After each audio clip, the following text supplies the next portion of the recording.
This is weird. My name is Paul Wallace. I'm 28 years old, and for the last 11 years, I've ran the Supercars of London YouTube channel.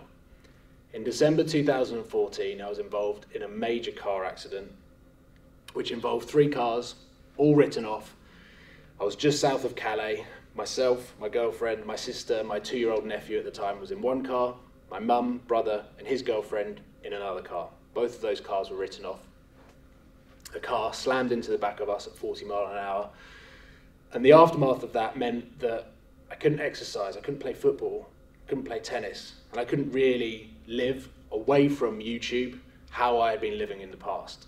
So I put a lot of weight on, I became unhealthy, and I also became quite unhappy.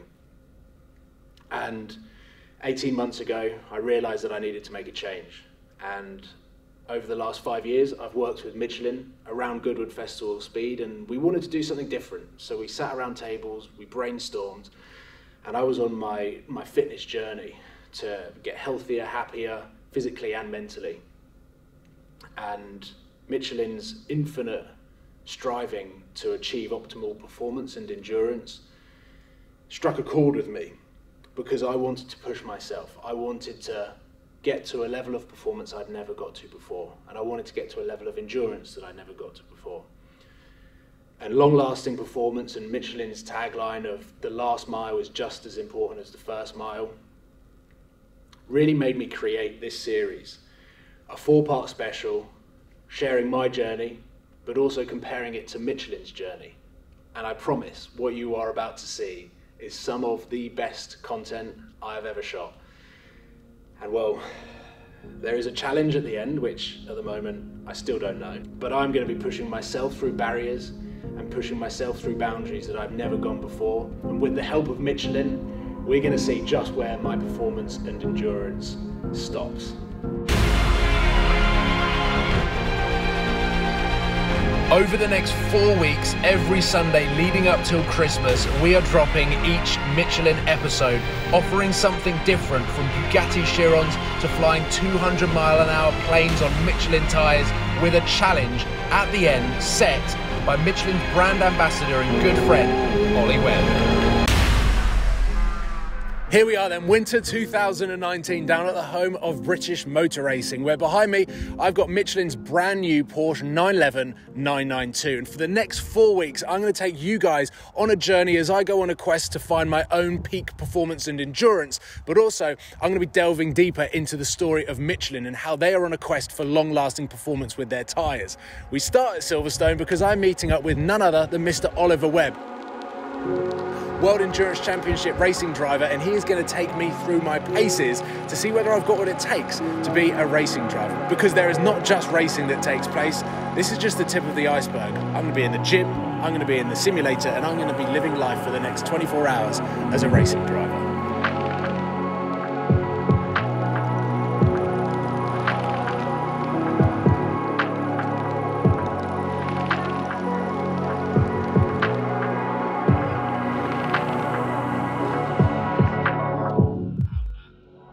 Alright then, stage 1 of today, we're in the Sim Ollie, and we're driving a Porsche Cup car that is running Michelin tyres. I got very excited when I saw the Michelin logo. This is kind of something that you would do pre-race, is that right? Yeah, so we as drivers will use these on the week leading up to a race weekend, or even the day before race weekend, or a track day like we're going to be doing today, to get used to the car feel, the setup, the tyres we're going to be on, how long we're going to do in our stint. So not only mentally getting us ready and our muscles ready for what we're about to do, but also for the engineers as well.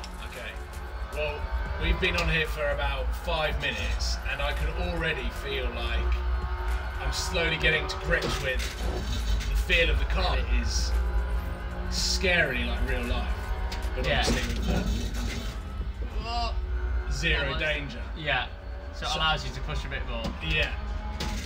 And the great thing is we've got the data in front of us, so as a coach I can be sat next to you, we can go through all the data, and when you then go on track like we're going to later today, the first element of surprise, and an hour or so on track that everyone spends getting used to and acclimatising back to the track in the car has already been done. Yeah. Your mind's already there, ready to go out on track.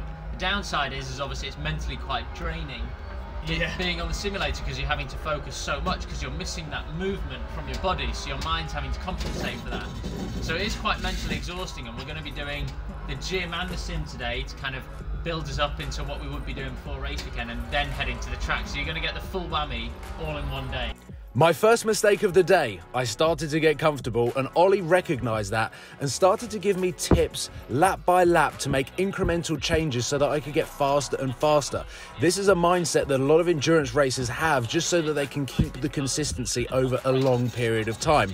But then we lose all the way down. One that tightens up a bit on the exit. It's all about the speed that we're getting down the straight. I could start to feel my brain focusing more and more, but I knew that that would make me tired quicker. My arms feel like they're going to fall off, like holding on for dear life. With my simulation session over, we headed into iZone's gym, which is dedicated to training and developing racing drivers. Now, we weren't going to be testing cardio today. I was going to get hooked up to a rather bespoke machine that trains neck muscles and prepares the body for G-forces pulled on the track. As close as we can in the gym to what we're going to be having on the track. So bearing in mind everything that you're doing now with the weighted wheel and the weighted neck, trying to match my lap that I'm doing around Silverstone, that's going to be added with having to speak to the engineer, changing your settings on the wheel, fuel consumption, and then obviously trying to be quick, and then overtaking, looking in your mirrors, different classes of GT cars. So here, Maggotts and Beckett's, this is quite hard on the neck and on the arms. Now trying to replicate what I'm also watching on the YouTube video. This is something totally different. It's a completely different use of your muscles. And when you're trying to do your neck and your arms at the same time, just to sort of have that muscular endurance to be able to continue through the corner, like Ollie said, with also your core and everything else going on around you, all of your senses are heightened. And I mean, this is just ridiculous. This is like a workout like I've never experienced before. Like my head just like sits there and I'm trying to pull it back just to like look at the camera, and it is absolutely ridiculous. It's not like you can do this in the shorts and t-shirts even to try and cool down. You've got to be fully clothed with your fireproof thing, the full race suit, helmet, everything. So you're just, I'm like properly out of breath for doing like what was that, like 2 minutes? Not even like, probably not even 2 laps around Silverstone. Yeah, it's only 23 hours 45 minutes to go to the end of the race. Yeah. I mean, that's actually quite scary.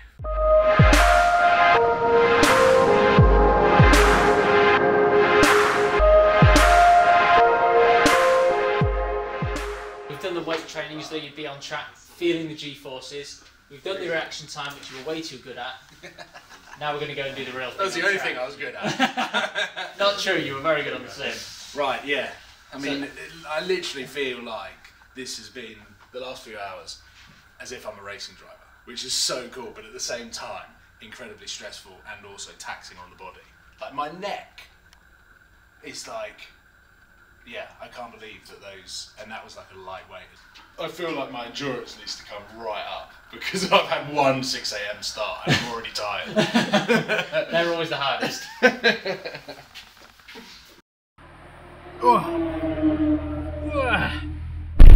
Now, your hand's still hurting. my hands are still hurting, like, and I definitely feel like my neck is still connected to that Machine. Yeah. Here we go.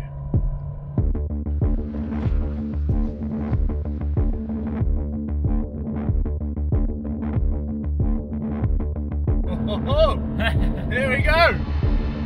This is totally different to the sim.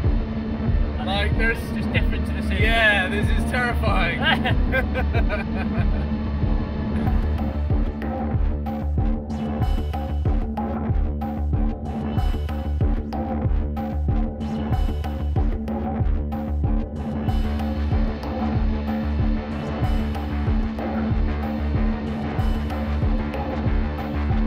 Good job. Oh my god.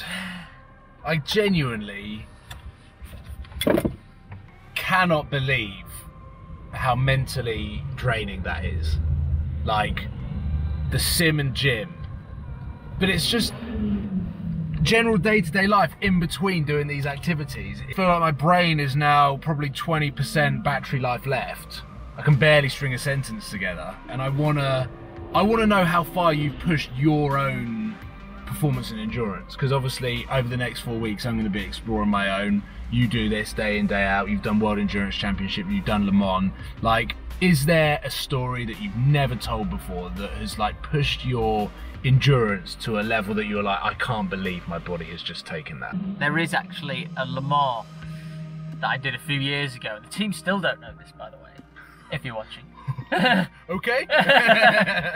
And I got a really, really bad bug when I was abroad, and I was ill and passing out the whole week. So they knew I was ill, but they thought I'd got better. So I wasn't doing any of the testing, any of the qualifying. They flew Christian Clean in to replace me if I wasn't ready to do Le Mans to start the race.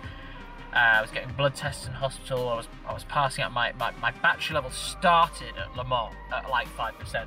When you work the whole year to make sure it's at 100 to charge it up. And I started that race.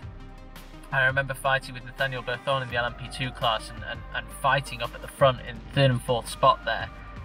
And I was like kind of going, and I'm thinking, this is not good at 350 kilometers an hour. Oh my God. And we finished that race. We did the whole 24 hours, and I was holding my breath corner to corner like a fighter pilot to try and keep the blood in the top of my head and keep myself fit and alive. And for sure I wasn't at my optimal performance, but in the endurance side of it, I was pushing to the capacity I had left in my battery tank. And yes, you're the first proper person other than a couple of family members who knows about that. That's actually quite terrifying, but also it just shows what our bodies are capable of, because obviously I've been training, I've been running, I've been really sort of pursuing this sort of cardio goal of mine, but I thought that I was fit.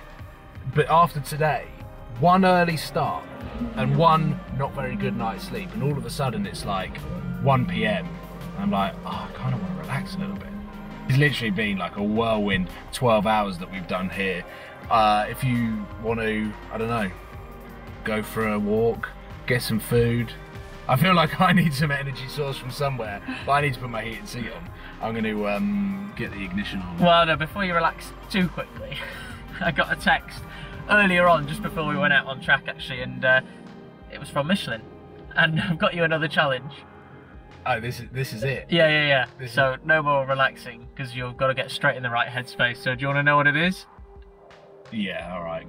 You don't want to know what it is yet, do you? Well, this is my 2019 challenge. I've been working towards doing this, but I didn't realise I was actually going to get it. I thought I'd just bring it upon you. Yeah. Okay, go. So one of our tyres in an LMP1 race in the World Endurance Championship on a Michelin tyre at its optimal performance can run for 750 kilometres. Okay. So that's a fact to bear in mind. It's quite far. Because what you've got to do is, with one car on Michelin's and one bike on Michelin's and a set of trainers, with one tank of fuel in each and then your natural tank of fuel for the trainers, in 24 hours you've got to cover the most distance possible, and I want you to beat that 750 kilometres. 750 kilometres, a tank of fuel in a car, a tank of fuel on a bike, and then a pair of trainers. Yeah. Oh my God, this is like the most extreme triathlon ever. Yeah, that's the one I want to do. Sick. This is actually really cool. So I need a car, a bike. I can use my bike. I can put Michelin's on my bike, and then I've got to get a pair of trainers that have Michelin soles. Yep. There's way more than you think. They're out there. I'm up for this. Yeah. I'm up. I'm gonna smash it. I'm ready. I'm ready. I'm not a racing driver. Never will be a racing driver. But I'm gonna be the best extreme triathlete there is. Ollie, good luck. Thank you very much. Don't need this helmet anymore. You can have that. Actually, I'm gonna leave the Porsche review as well. Okay, see you later, mate. I'm going.